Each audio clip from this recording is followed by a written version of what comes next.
afternoon, everyone. Once again, I welcome you to today's DBA Information Session. We are glad you joined in. We really appreciate your presence. Following, the first speaker will be talking about the Lagos Business School brand. The second speaker will be speaking to us on the DBA program and its admission processes, while the third speaker will be demystifying the DBA proposal writing process and answer session, where you would ask us all the questions you have in mind about the DBA program, and we would be providing answers to you. Who is the first speaker? The first speaker is Professor Olayinka David West. She is a professor of information science and the Associate Dean of the Lagos Business School. She also sits on the school's management board, and she leads the SIDFS initiative in Lagos Business School. So what's SIDFS? It's a research center. It's a research center and a center where they carry out things related to financial and digital inclusion in Nigeria. She also has a Doctor of Business Administration degree from the Manchester University and an MSc from the City University London. Welcome to the program, Professor Olayinka David. Thank you very much. So over to you, Professor Olayinka. You can have the stage, please. I can hear you, but you don't seem to be able to hear me. So we can hear you. You can go ahead. Hello, Professor. Can you hear me?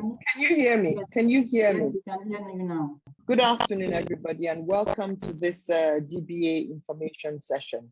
It's an honor and a pleasure to have you join us at this session where we try and engage prospective students for the DBA program to introduce the school, as well as introduce the program and the modalities and the processes for the program in general.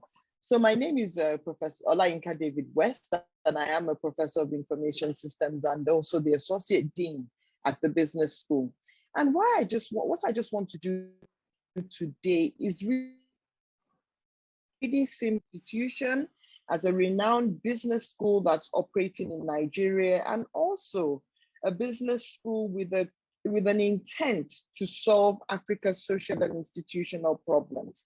And why do we focus on Africa's social and institutional problems? Because we recognize the fact that doing business in a continent and in the private sector does not always gain the successes and the change that we need. So we need our professionals, whether in the business community, to also have that impact across the environment and across the social groups as well. So we don't only focus on the stakeholder view of profiteering, and we've always looked at it from a sustainable view of how do we do well and do good. So when we think about the DBA program, it is an applied research program that, again, is no different from a PhD, because, again, so I'm one of the people with a DBA, because the rigor and the intensity is the same in terms of using scholarly research techniques and applying them to real life problems within Nigeria and Africa. LBS has been in Nigeria for about 32 years now. We're celebrating our 30th anniversary, or 30 years this year, having started as a center for management development back in the day. But then again, when we started as a center for management development, at that time, Nigeria did not have any private universities. So we were we had to partner with the ESA Business School in bringing about the executive MBA program. But since 2003, when we got our private university license and we're able to operate, we started operating as the Pan-Atlantic University. And having operated as the Pan-Atlantic University for a couple of years, we started as the Pan-African University.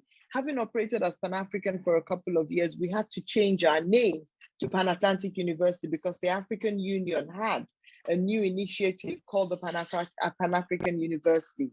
So we operate as the Pan-Atlantic University from two distinct campuses, the Lagos Business School campus which is the Ajah campus, is at kilometer 22 on the Lekki-Ekpe Expressway, and then the Pan-Atlantic University main campus is at kilometer 52 on the same Lekki-Ekpe Expressway.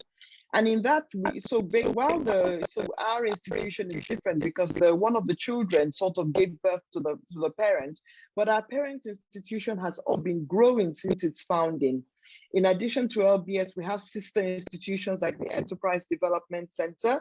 We have the School of Media and Communication. We have the School of Social Sciences. We have the School of Management and Social Sciences, as well as the School of Science and Technology, all at the Pan-Atlantic University.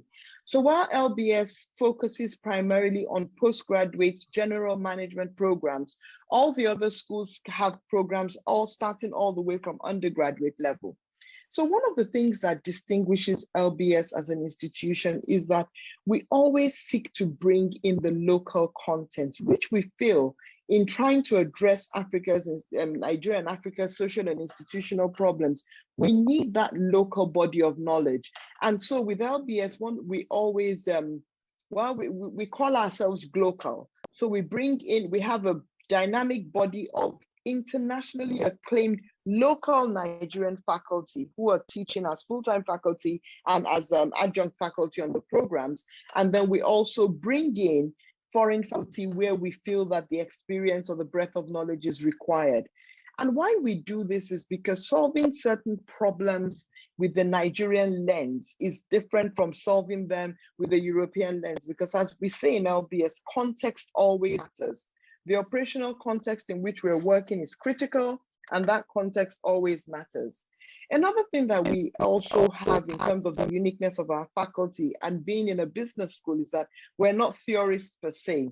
While we understand management theories, the job of management theories is to enable practice. So we always bring that practice-oriented knowledge into the classroom, either from different experiences that faculty acquire through industry engagements that they're actively pursuing on a daily basis. And we also do that through our intellectual contributions, which again, our primary pedagogy is the case study method. So we always focus on how do we bring case studies and rich case studies that will enlighten teaching and enlighten decision-making into the classroom. LBS's education is somewhat unique. Some of the things we pride ourselves on are around timeliness. So as you can see, we scheduled this session for 4 o'clock and we're going to work to time and actually work according to the schedule, and because we believe that as business leaders, timeliness is one of the biggest attributes and the greatest attributes that demonstrates professionalism and integrity. And then finally, in addition to the faculty, the knowledge, we're always reviewing and revising our curriculum to ensure that it is tailored to meet the needs and the goals of businesses in Nigeria and Africa. We understand the fact that as we evolve, as things are happening in the world today, we need to bring those into our curriculum. Hence, I don't know how many of you saw from the video information about one of our departments called the Instructional Design and Technology Department. And what they do is help us bring in new learning methods, new teaching methods, using digital technologies into the classrooms. LBS is one of the institutions that is accredited both domestically with the National Universities Commission, as well as internationally with the AACSB and the Association of MBAs. And we do this primarily for two reasons, because we want to demonstrate the fact that even within an African institution, you can have those global international standards. So a lot of our alumni, as we talk about the business school, have always termed or labeled the business school as an oasis of sanity, where you come onto the premises and all of a sudden, yes, amidst the bustle and of Lekki-Ekpe Expressway, you come onto the premises and there's this serenity and this learning environment that you can get within the LBS campus. We're accredited by IACSB and AMBER. And another thing that we do, because again, we always strive for high quality distinction in anything that we do, we also we're ranked by the Financial Times of London on our executive education programs. We're also ranked and acknowledged by the CEO magazine, as well as the Economist magazine as well.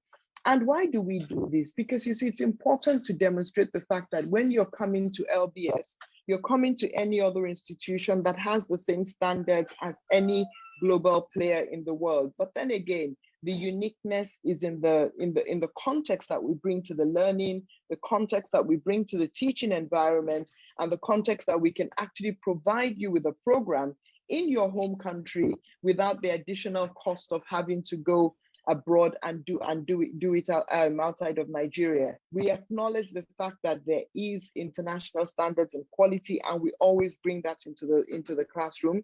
With the DBA program, it's more of individualized learning, and what we do, and Dr. Hojardi will describe that a bit more to you, is that we tailor the learning and the supervision and the whole engagement process to your own research themes and to your own research engagement themes, because it's really about creating a bunch of leaders who will transform Nigeria and Africa through the application of scholarly knowledge and scholarly research.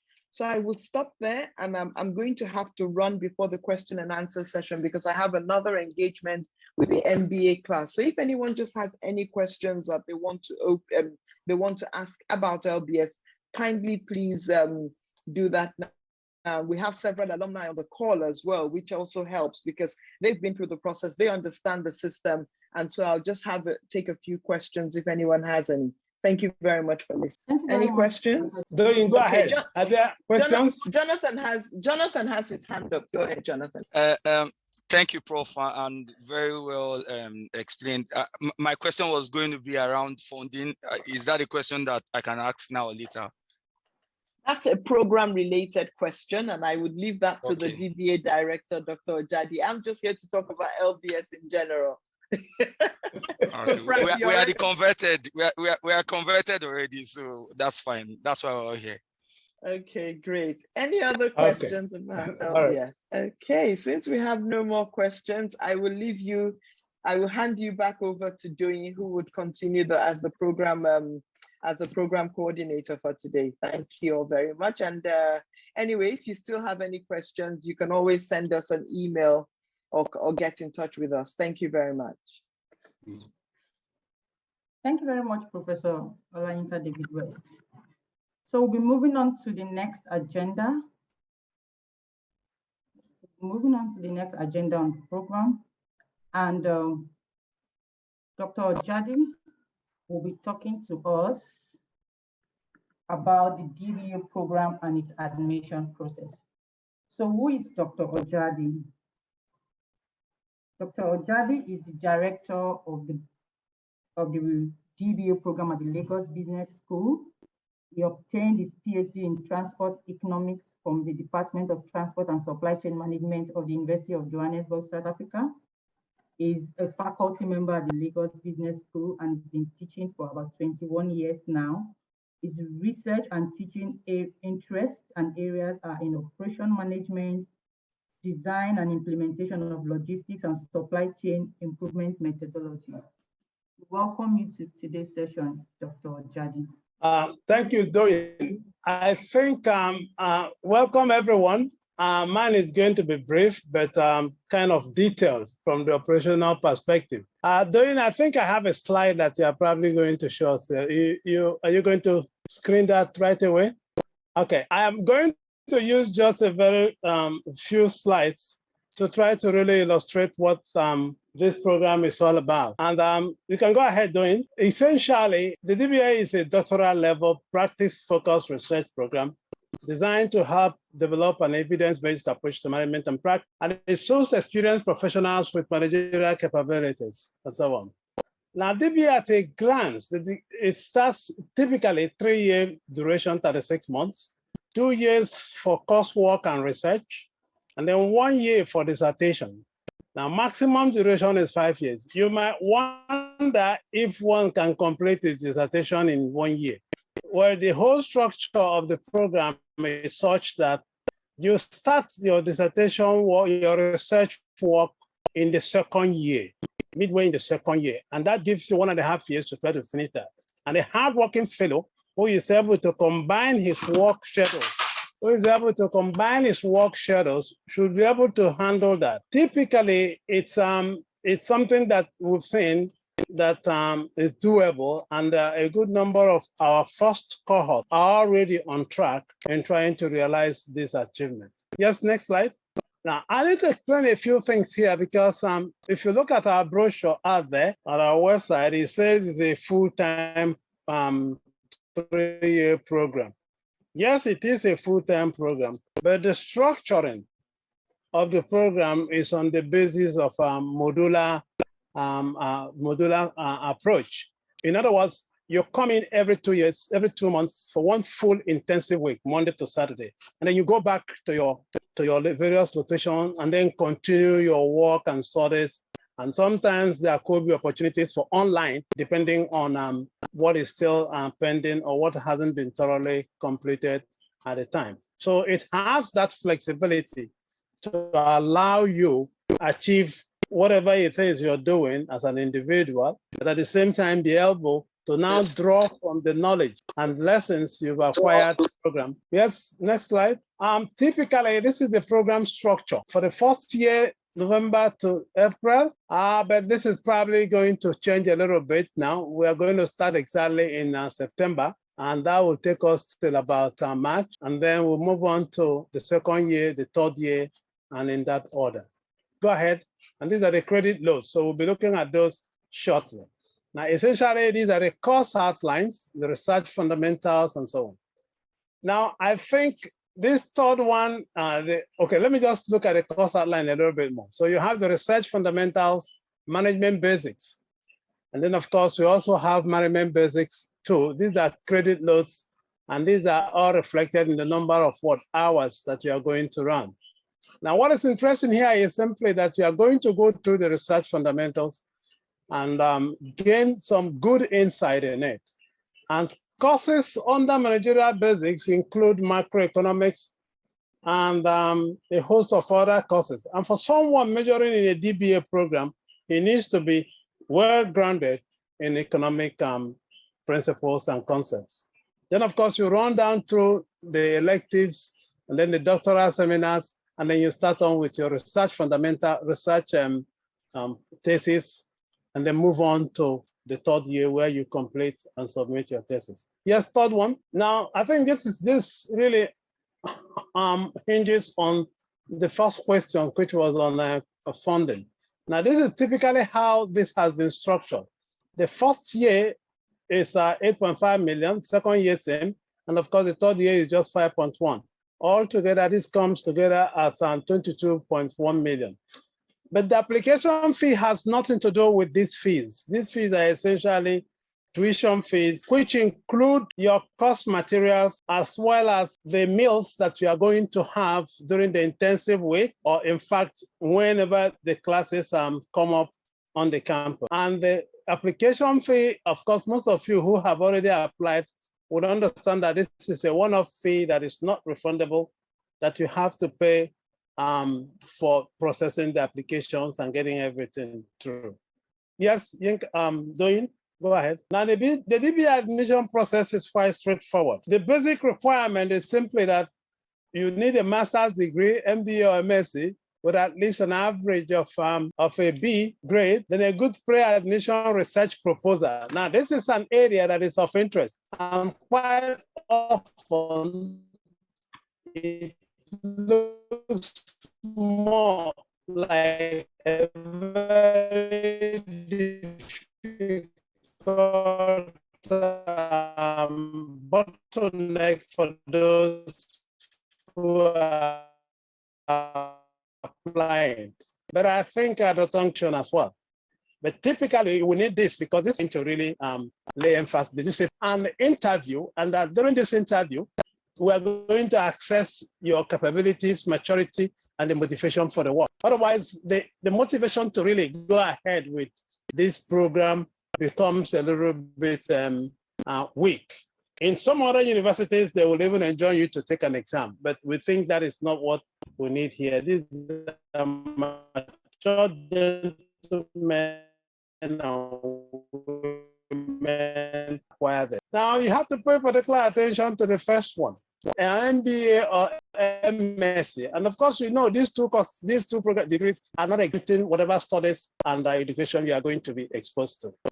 Then, of course, you require a minimum of 8 years of professional experience, at least 6 of which must be at managerial or supervisory level. Now, all this will be reviewed. Application date, the closing date kicks in to go along with the subsequent.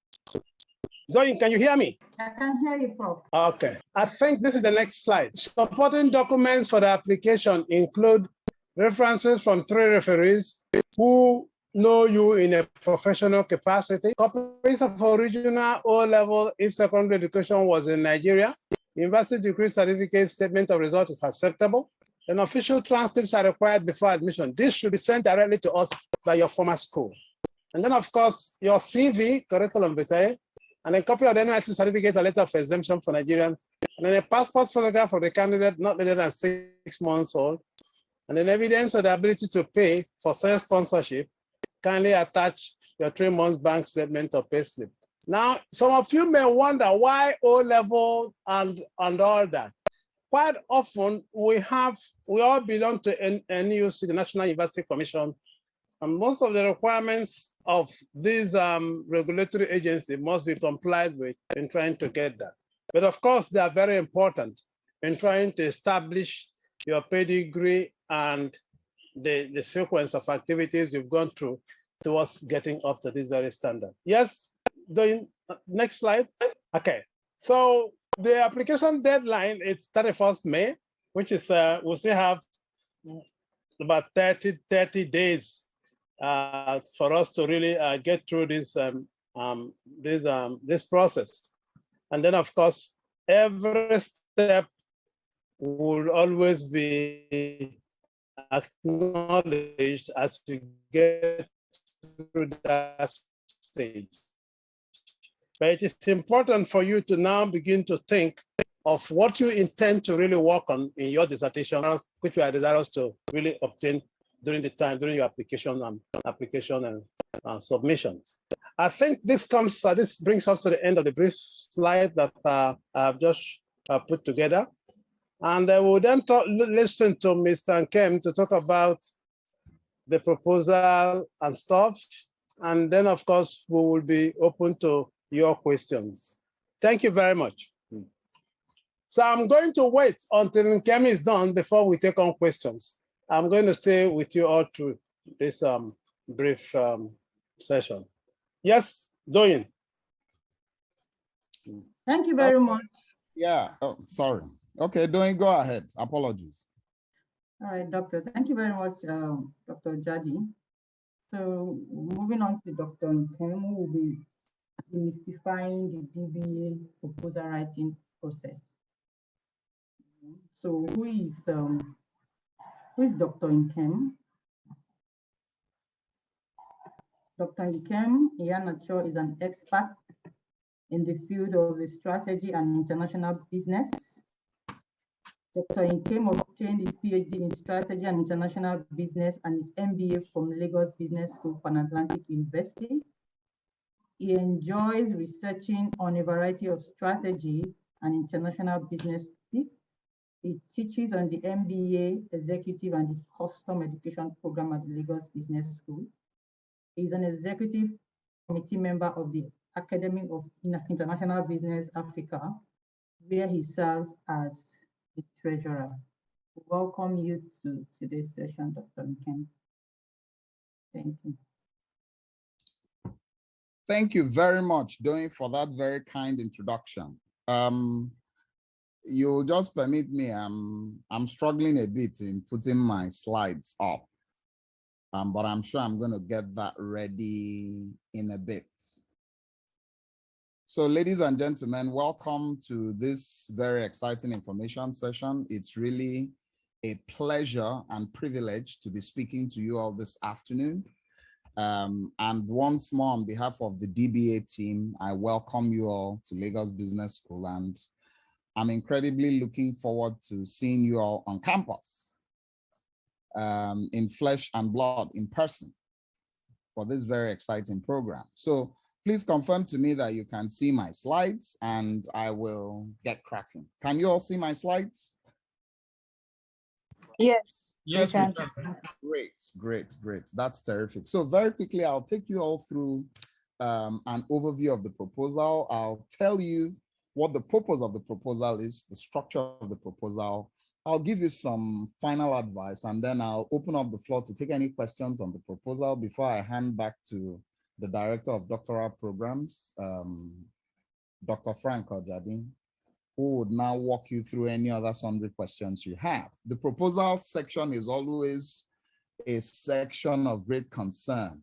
Candidates are always worried and concerned, asking what exactly is Lagos Business School trying to establish in reviewing this proposal? And, you know, to what extent will this proposal make my application successful or unsuccessful? Because the DBA is usually an elite club, and, you know, we want to make sure we identify and admit the candidates who have the best capacity to succeed and successfully complete the program, candidates who have very significant contributions to make to theory as well as managerial practice in Nigeria and Africa, as well as candidates who have the motivation, the discipline, and the tenacity to walk through the process. So I think Doyin has done an excellent job already of introducing me. My area of expertise is strategy and international business. That's the area where I did my PhD. Unfortunately, I don't have a DBA like you are all aspiring to have. So I'll be looking forward to learning more from you guys. I've been teaching here for a couple of years. And then in the strategy and international business unit, I'm currently a senior lecturer. I direct a host of open enrollment, executive, as well as customized programs in the school. And I'm a member of Academy of International Business, where I sit as a treasurer in the executive committee of the Africa chapter. I'm also a member of Academy of Management, as well as Strategic Management Society. And my teaching and research has primarily revolved around international management, strategic management, business models, digital financial services. So I have extensively taught, researched, wrote case studies and book chapters in these topics. Now, what's a research proposal? A research proposal essentially is your plan. It essentially tells us in a nutshell what you think is important and why you actually want to be a doctor of business administration. And then it also tells us decisions about your study, and it helps us as Lagos Business School take a decision as to, firstly, is this candidate a right fit for our school? Is this candidate a right fit for this program? Is this candidate going to add value to other participants in that particular cohort? And then last but not the least, are we suitably qualified to supervise this candidate? Do we have the expertise on our faculty bench to actually provide these students instruction as well as support throughout their journey in earning the Doctor of Business Administration? And then it also shows you are academically prepared to actually undertake the DBA study. Now, make no mistakes, it's not rocket science. And I am fully convinced that there is nobody in this call who doesn't have all it takes to actually come up with an excellent, groundbreaking proposal. And the truth is that it doesn't take so much time. It's just about thinking through very carefully what it is you want to contribute, and then telling a story about what you want to contribute in a way that makes it relevant to practice as well as theory. Now, what are the essential ingredients of a proposal? The first thing you want to think about in a proposal is the issue. Now, remember, a DBA is not necessarily like an MBA or an MSc. It's a program where you learn, but most importantly, you also contribute to knowledge. So in contributing to knowledge, one very critical thing in contributing to knowledge is that you have to identify an important problem your research is going to be addressing. So your research proposal has to be clear.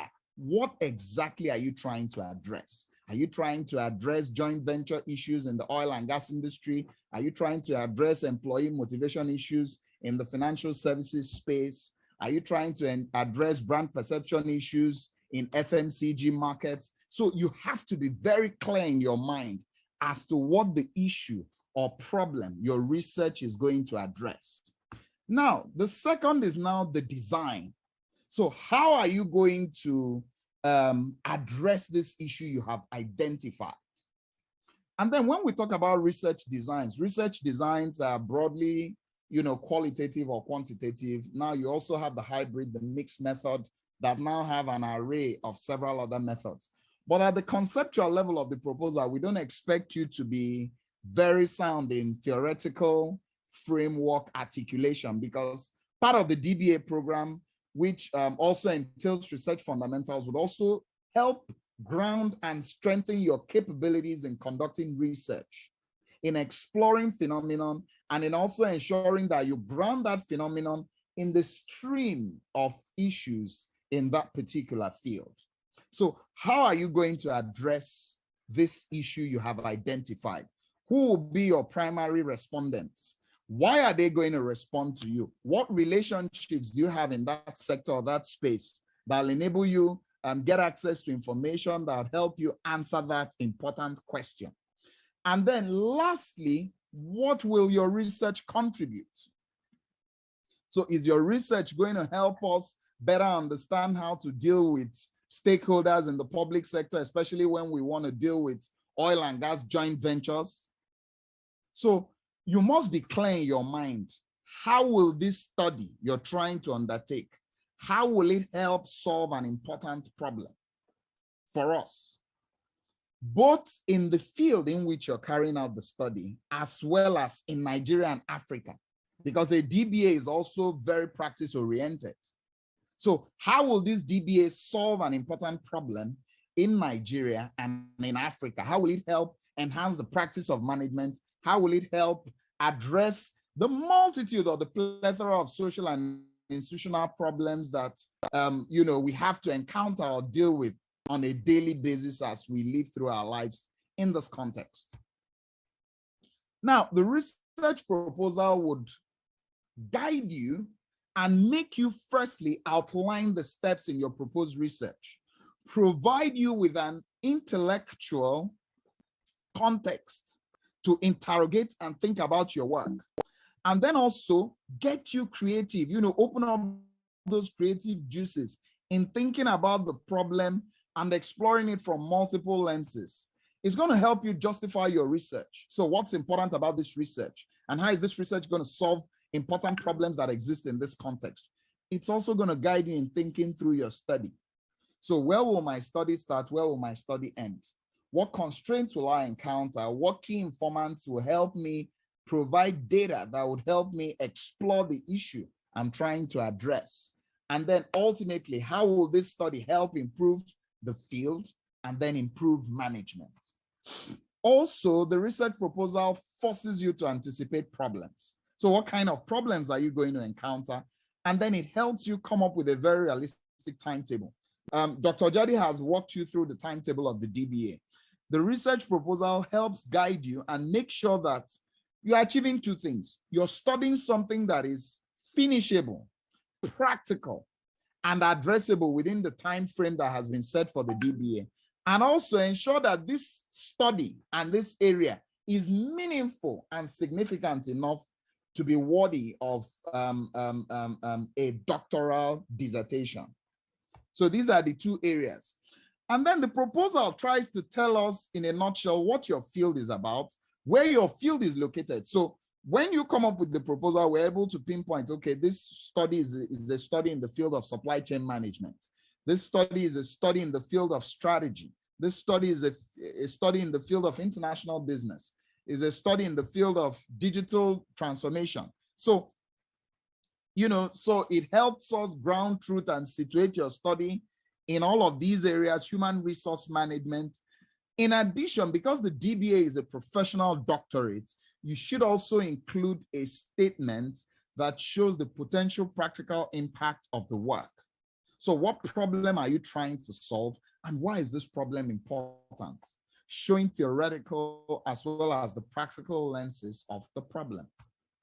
Now, the proposal also gives a very clear statement of the research theme.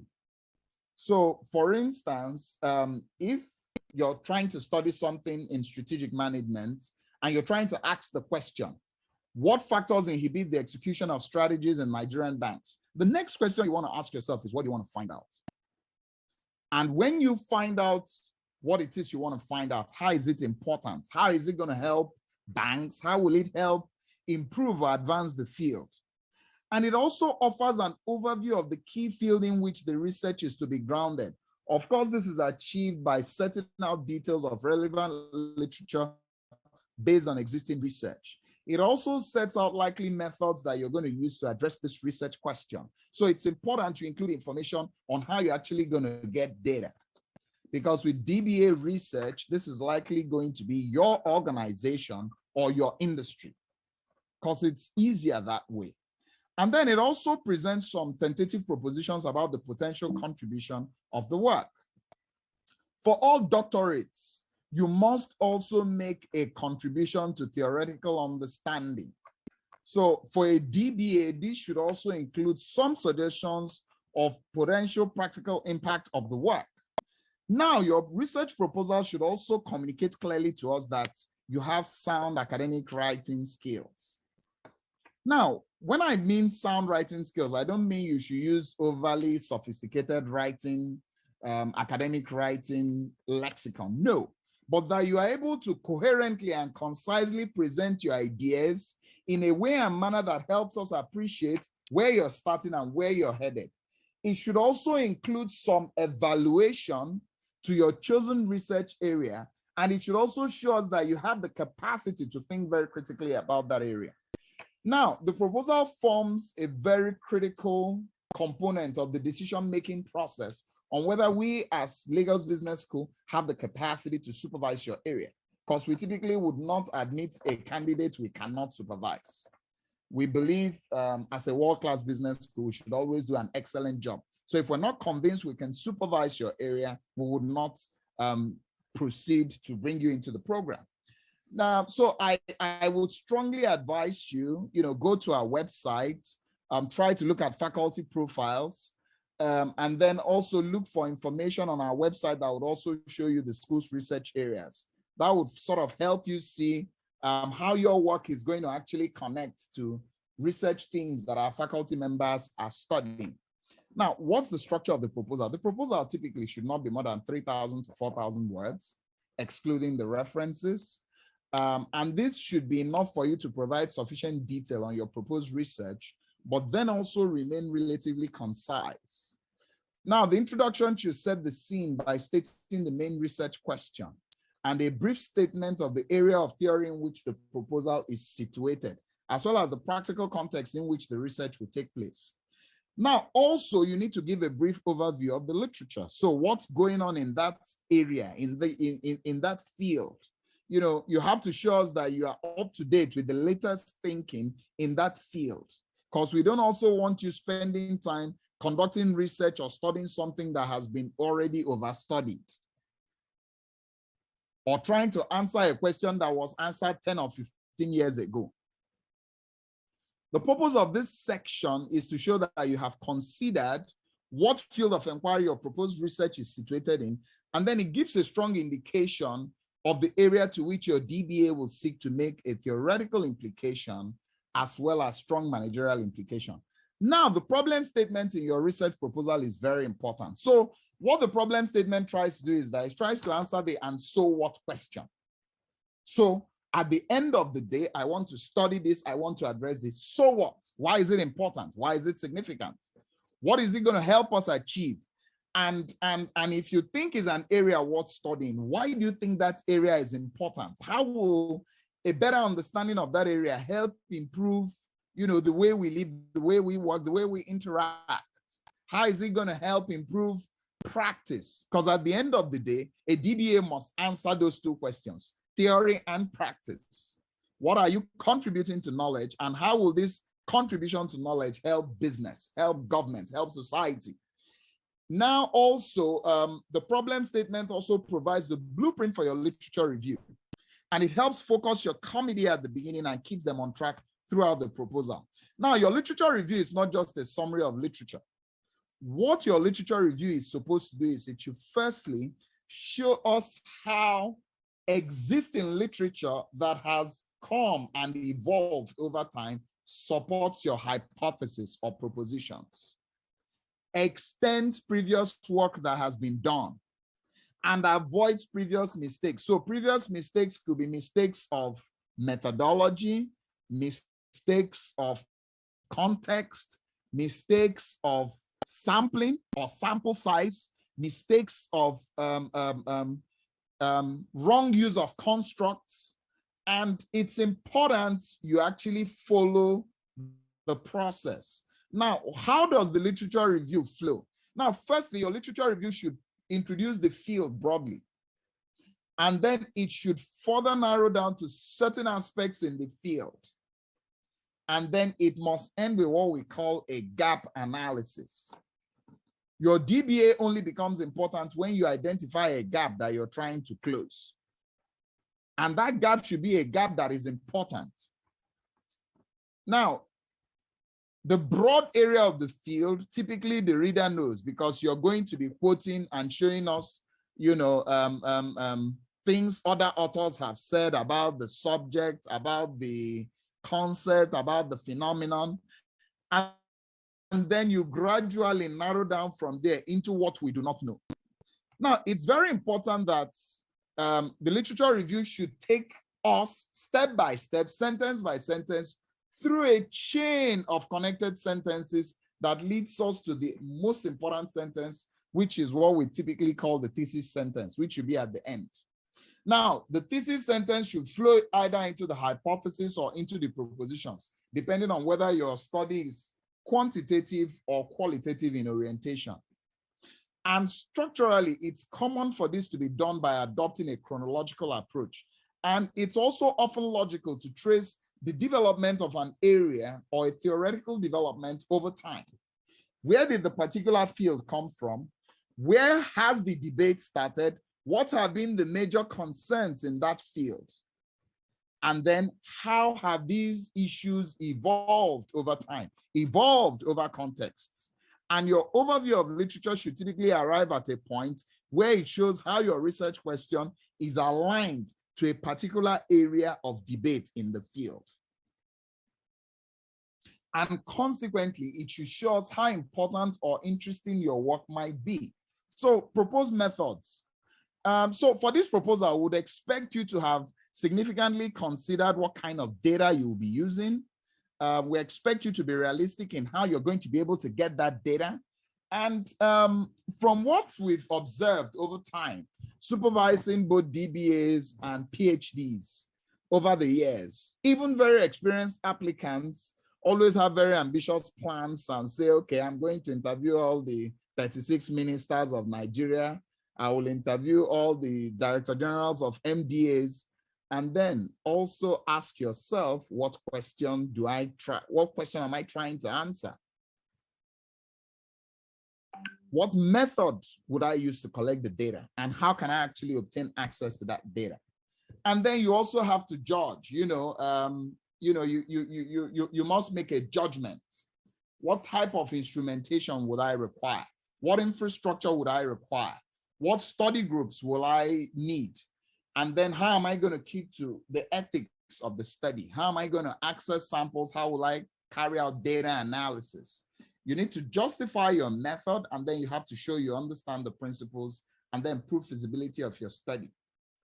Now, a statement on proposed contribution to knowledge is an extremely important section of the proposal.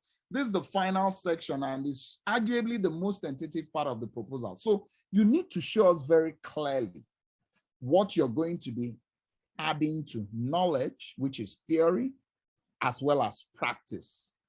And it's also important and possible for you to offer an informed view of some potential outcomes of your research.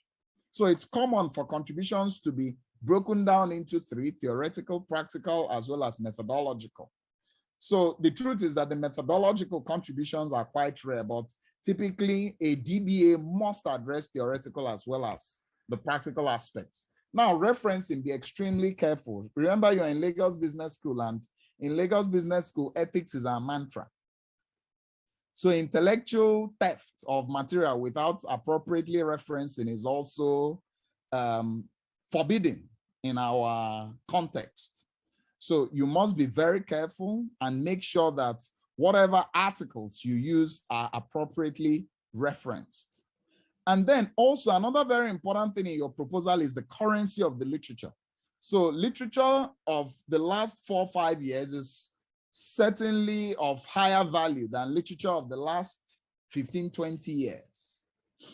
Typically, any literature that is more than 5, 10 years old is typically considered not relevant again, because the expectation is that events over time would have overtaken whatever it is was the state of the field at the time, because knowledge is always constantly evolving.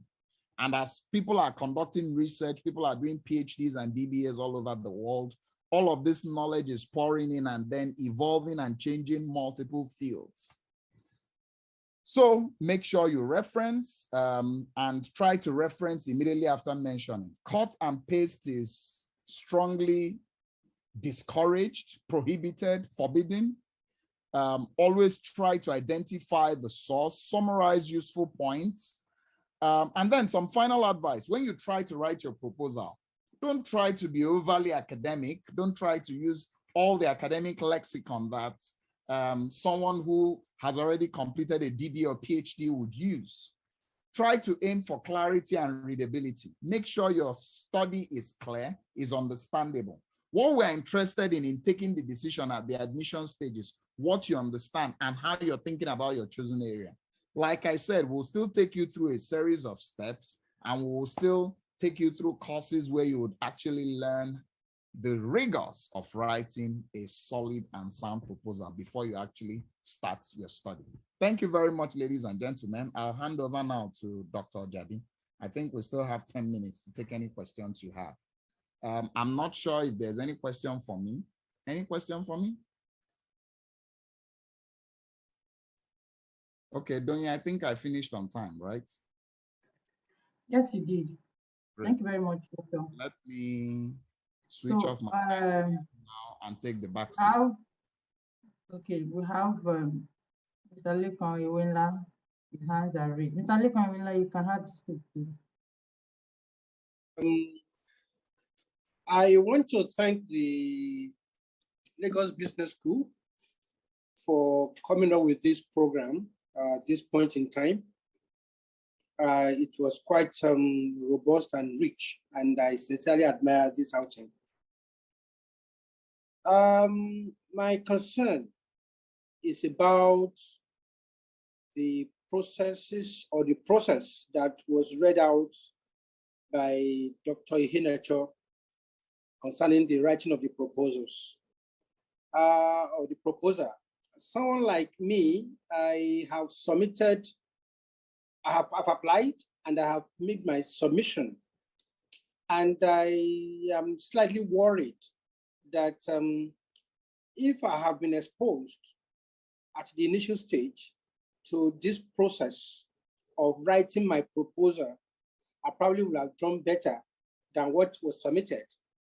And moving forward, I want to suggest that we may need to look at what was submitted by me, and if there's still the opportunity of looking at what was submitted and looking at the level of compliance with the stages and the processes laid out now, it would be so wonderful. Mr. Lekon, let me just cut in. This is Frank Hojardi talking. My thought was that Nkem was quite detailed. If anything, I haven't seen it this detailed. It's quite interesting.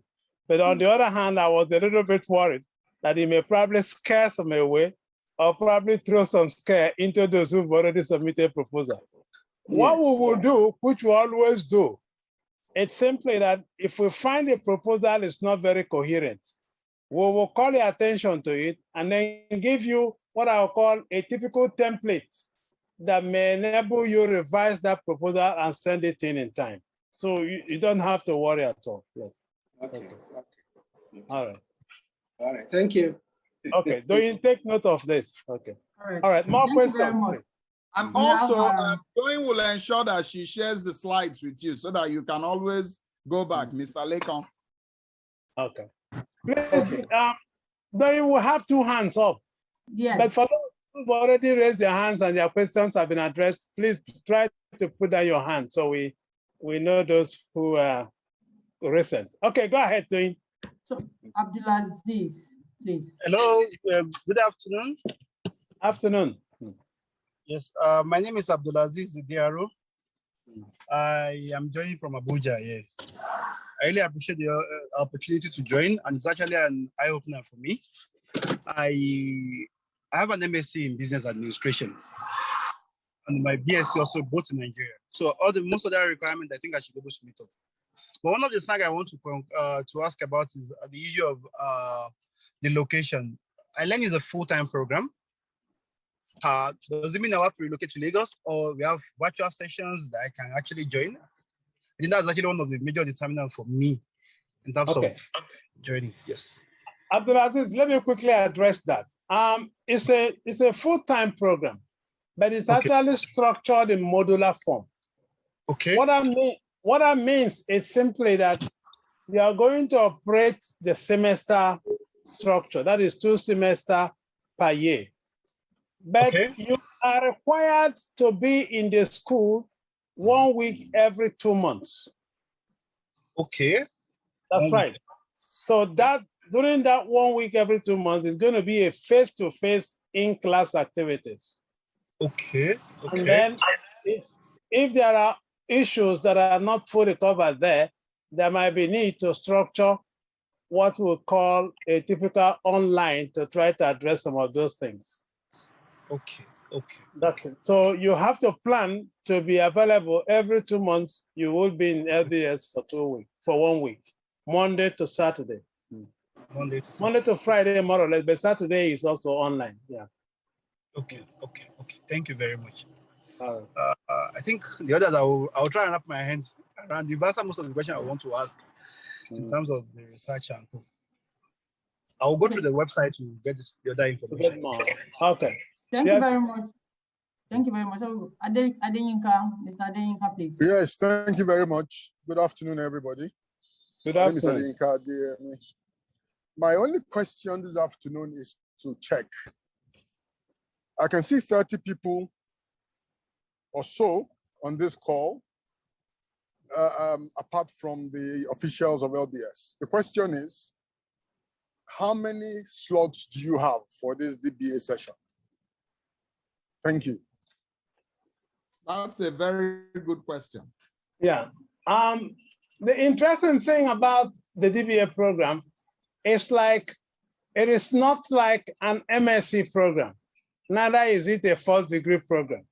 And therefore, quite often, the number of intake is usually determined by those who have the motivation and are sincerely prepared to do this program.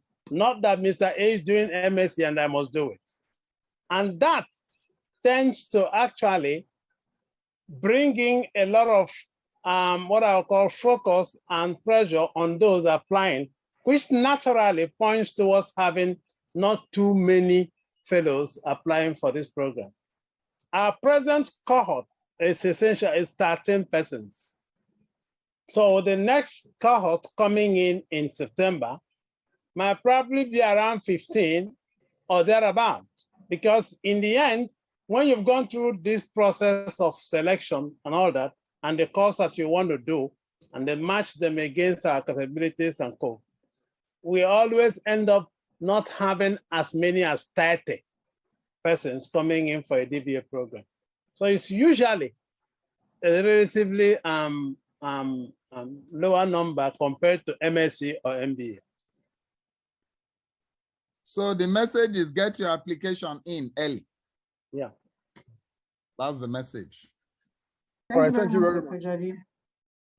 Mr. Jonathan, let's have your question, please. All right. So it's sort of like 3 questions in one, but I'll make it very quick. So the first one is, I just wanted to find out if there are any incentives around the payments or the funding, maybe either discounts or spread payments, things like that. That might be something for us. But that's just one. Okay. The second question is, given that LBS has sister schools like the Pan-Atlantic University, so if some of us are looking at essentially having a mixture of a PhD and a DBA, do you have arrangements where you can do the DBA, then that can be a pathway to just get a PhD as well too? Because sometimes some of these conversations can come up in some things you want to do with your career. That's the second one. Then the third one is, I've also been on your site, so I don't know whether in terms of faculty experience, so people looking at developments around blockchain, whether that's something that is fine to say someone can look at that. Okay, if you let me just take your question. The first I'll start with the first one. The incentive we have for the payment, it's simply that it's been broken down on installmental basis. So you have altogether about 8 installments to make this payment across the 3-year period. So that makes it a lot easier for you to be able to accommodate the load, the burden, the level of burden. We haven't quite, we're only looking at other incentives, but we haven't quite decided on that. But the only incentive we have at the moment is really to break this down so you don't take the entire chunk all at a go. But the incentives with respect to maybe scholarship and so on and so forth is still on the table. We haven't quite decided on that yet. And then to your question of, yeah, I think you were talking about a blend of DBA and PhD. Now, the thing is simply that, one, the Pan-Atlantic University has a PhD program in management sciences, I think. And then, of course, we have a DBA program in business administration. These are 2 different programs, absolutely 2 different programs. And therefore, the chances of combining them might be very difficult in terms of what essentially are you going to be at the end of the program. So it's better not to run into that kind of a situation. Now, if you're actually talking about starting a PhD program and then end up midway to continue with a DBA program, and in which case you now request that some of the courses you did in the PhD program will now be taken over to the DBA program, or have a system and a process that will evaluate these things and then determine if it is feasible or not. So again, there is an element of risk that you are probably going to get involved in.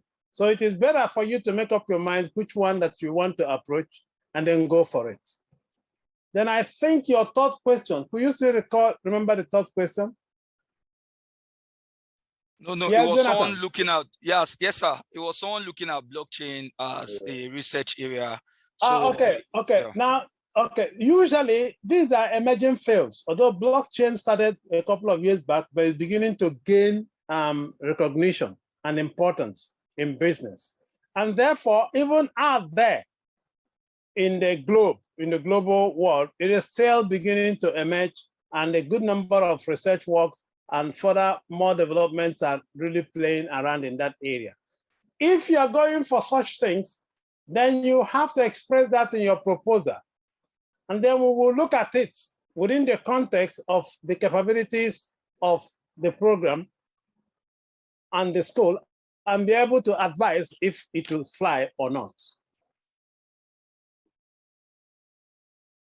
But then don't forget that we also have very long reach to other international organizations, schools, as well as faculties. I hope that helps in helping in making your decision on this. Yes, go ahead. I think Sam's hand is up. Yes, Mr. Sam, can we have you, please? Sam, go ahead. Okay, thank you so much, Dr. Hojardi, and thank you, and Dr. Iheanacho. I'm quite impressed. The session has actually met the excellence that LBS is known for. So for me, actually, Jonathan actually took 1 or 2 of the questions I had, which I think you have equally done justice to, and it has to do with the payment pattern. And I'm glad to hear that you could actually spread it over 8 instrumental payments. So that would help people like us. So thanks again for the enlightenment, and we look forward to joining the program. Thank you. Thank you very much, Sam. Thank you. Thank you, sir. So please let's have the last question. Seun, and then we'll call it a day. Diego, your hand is up. Go ahead. Yes. So my question is around the requirements for submission of the certificates and all of that. I'm wondering if having done a program in LBS and you probably have had to submit all of these documents, it can stand in for having to submit all of them again, like all of the documents from school and all of those requirements. For instance, if you had done like an MBA or so within. Doyin, you want to address this issue, I think, because this is more of an administrative thing, and we've had such experiences in the past. Okay, thank you very much, Mr. Shegun. So typically, you would have to apply the normal way, but the exemption, not necessarily an exemption. Okay, so for your transcript, since you've done a program with us, we still want you to initiate that process. So what you just need to do is to send an email to your program manager, your MBA program manager, right? Or if you did full-time MBA or member or MMBA, you just need to send an email to them, telling them to send the transcript to us at the DBA office. So yes, we recognize that you have done something with us and it won't take a long process that way. Okay, so they will be the one to tell you the internal processes and then they share with us. So all you need to do is to send them an email for your transcript. But for every other thing, you have to give us the documents because we are separate departments and we don't go to get your information from them and all of that. So we keep records separately. Thank you. Okay, Shegun, I think that might help. If there are other issues, get in touch with us directly.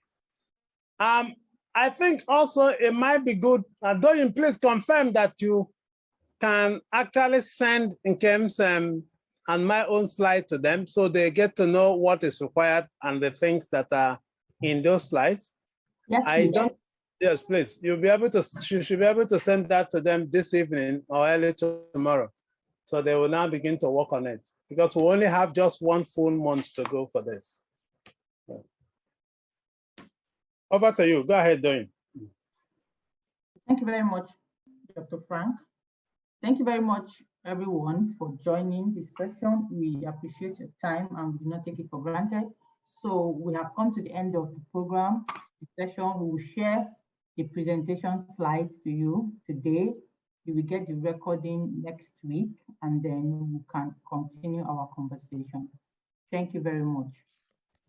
When you check your chat too, please, I sent you a chat. Yeah, I'll respond. Let's just at the moment. Okay, so with John.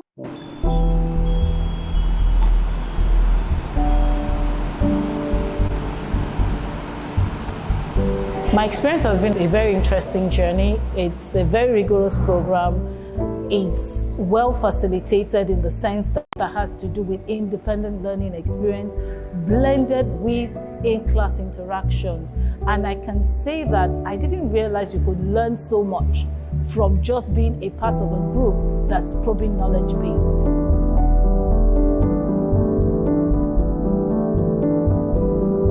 I also like the fact that in the research area, I never imagined myself being able to be a thorough scholar, but being on this program, I've seen a lot of transition in myself.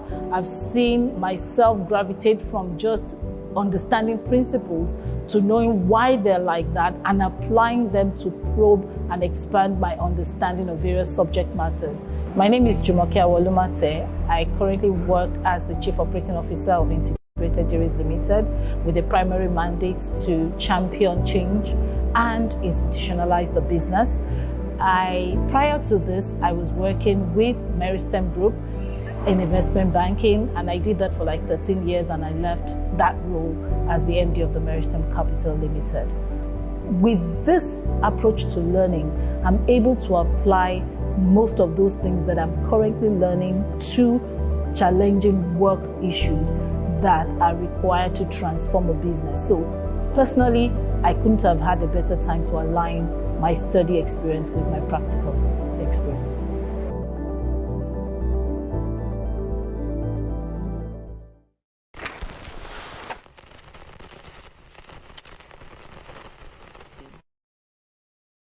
I'm a doctoral candidate at the Lagos Business School, and I come to the program with about 30 years work experience in different industries, including technology, financial services, and fast-moving consumer goods. I was looking for a doctorate program that allowed me to kind of be in the best of both worlds, continue with my professional practice, and at the same time be deeply active in academia. The nature of the DBA allows you to do that, but having the additional benefits to be able to do it in country and not travel to do it without trading off the international class research facilities and faculty. That was super compelling for me, given the fact that the only other alternatives to LBS were to then travel abroad to go do it. The program is intense, the program is super active and very, very interesting from the dimensions of the depth of study, the extent to which we interact with faculty, the amount of resources available for you for research, the whole aspect of being able to work with the global community, even situated, where the school is located. I find it quite interesting that such a quality program would be available here for professionals who, like me, have got to the pinnacle of their career and looking for the academic backgrounds to kind of like put an endorsement to what we know and allow us to contribute to the wider body of knowledge. The DBA is well structured, faculty is rich, we get international class supervision, degree of supervision that we get, and the guidance you get with your chosen research areas. When you compare it, for those of us who've kind of looked at other programs before coming to the LBS, it's a fantastic combination of the right academic support with the professional inputs that you need to generate a doctorate level study. My perspectives on most topics and the areas of specialization that I do has been enriched, sort of, and I'd say even more enlightened. So I have more interest areas to study and then make more contributions into areas in ways that I didn't before professionally think that was possible. So now I enjoy being able to count myself as a scholar and a contributor to the body of knowledge based on what I've gained professionally over the last 20, 30 years.